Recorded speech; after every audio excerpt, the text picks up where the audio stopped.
Okay, we just heard Rahul Gandhi once again launching out an all-out attack at the Prime Minister. He claims that he has personal information against the Prime Minister. It's information related to some corruption. Let's listen in to Rahul Gandhi, who is speaking presently. Single state in India. And we are standing here all in protest. Just before I came here, all the opposition parties representatives stood in parliament and we spoke to the press. Narendra Modi ji personally is not allowing us to speak in the Lok Sabha. He is terrified of us putting our views on demonetization and on him in the Lok Sabha. Every single opposition party wants to speak in the Lok Sabha. We are not being allowed. This is a tragedy for this country. I am with the people of Kerala. I am with the entire leadership of the UDF in your difficult times. However I can be of assistance, however I can help you, please tell the UDF leadership and I am at your service. Thank you very much. All the best.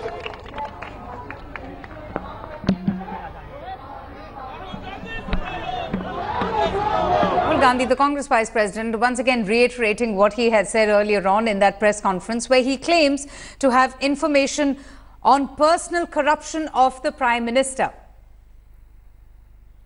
Okay, we have with us the BJP spokesperson Siddharth Singh. Siddharth, good afternoon and thanks so much. How do you react to, these comments being made by Rahul Gandhi, first to the press and now at Jantar Mantar? He claims that he is being prevented from speaking because he has some personal information about the Prime Minister.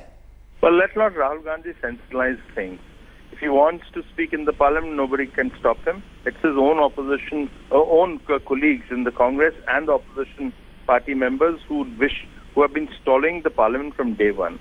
And Rahul Gandhi, well known for his photo op politics, if he still wishes to become Arvind Kejriwal of shoot and run, fit and run politics he wishes to adopt now, to move away from photo op, and therefore by sensationalizing and getting the media space, he is welcome to it. But as far as the BJP is concerned and as far as the country is concerned, we have no iota of doubt on our Prime Minister of his cleanliness and politics, and therefore, irrespective of what Rahul Gandhi is saying, nobody, forget about the BJP, nobody in the country will believe. But yes, they will certainly laugh at Rahul Gandhi. It's puzzling to me personally that what prevents him to speak. I've been witness to the uproar in Parliament. We've seen the usual bedlam both from the opposition and the government, which has resulted in repeated adjournments. But he claims that he is being prevented.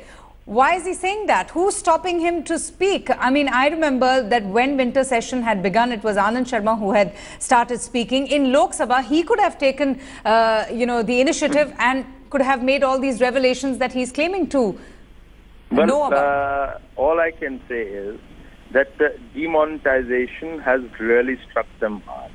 And not only on the hoard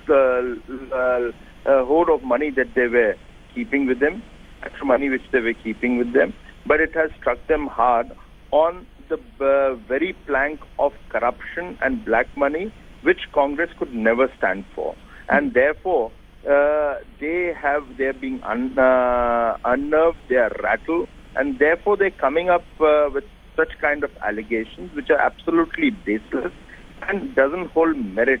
So Rahul Gandhi must answer to the people of this country, and I dare Rahul Gandhi not to take alibi of the Prime Minister, but do something and come out and prove what he is being saying, because this country will reply back to Rahul Gandhi in equal measure what Rahul Gandhi is making a false allegation. Mr. Siddharth Singh, but many have also called the demonetization drive, the announcement, indeed a high-stakes political gamble by the BJP.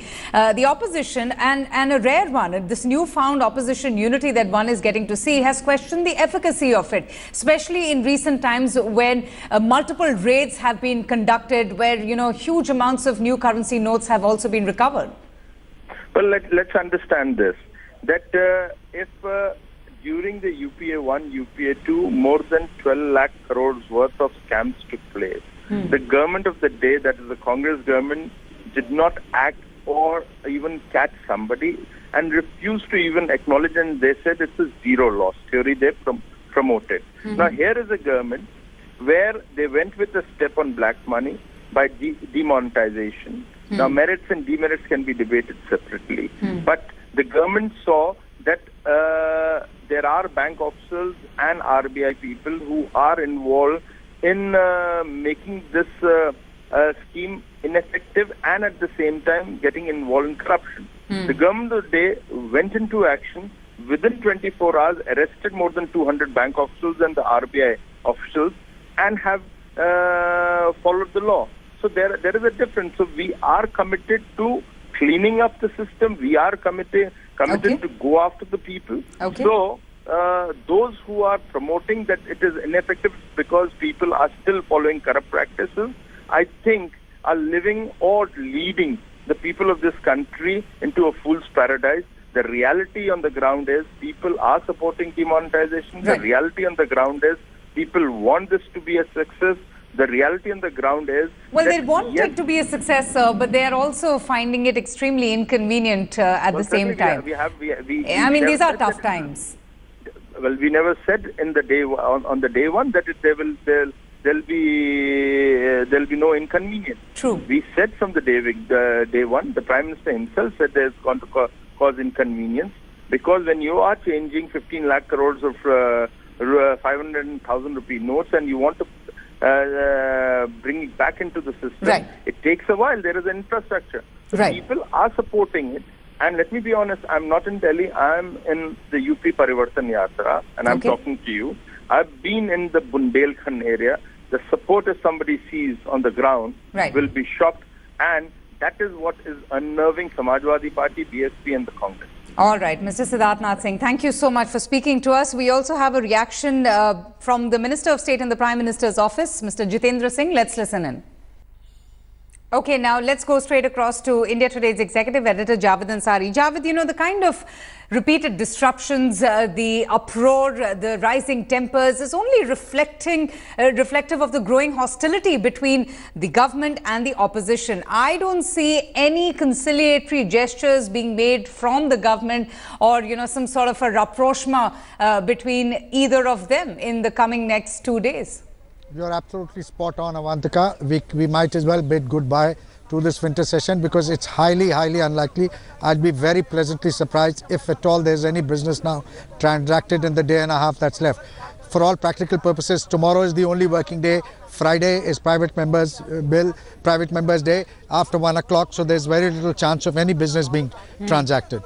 Tell me something, Javed. When we heard Rahul Gandhi earlier on, he claims that he has personal information about the Prime Minister, some explosive information that he wishes to talk about in Lok Sabha. He's saying that he's not being given an opportunity to speak. Okay, I'm just being told that we don't have Javed Ansari. His line has got disconnected, but that's the big news. Rahul Gandhi daring the government and daring the Prime Minister to speak on the floor of the House. He says that he has personal information about the Prime Minister and claims that the Prime Minister is personally terrified of him and thereby he is being prevented to speak.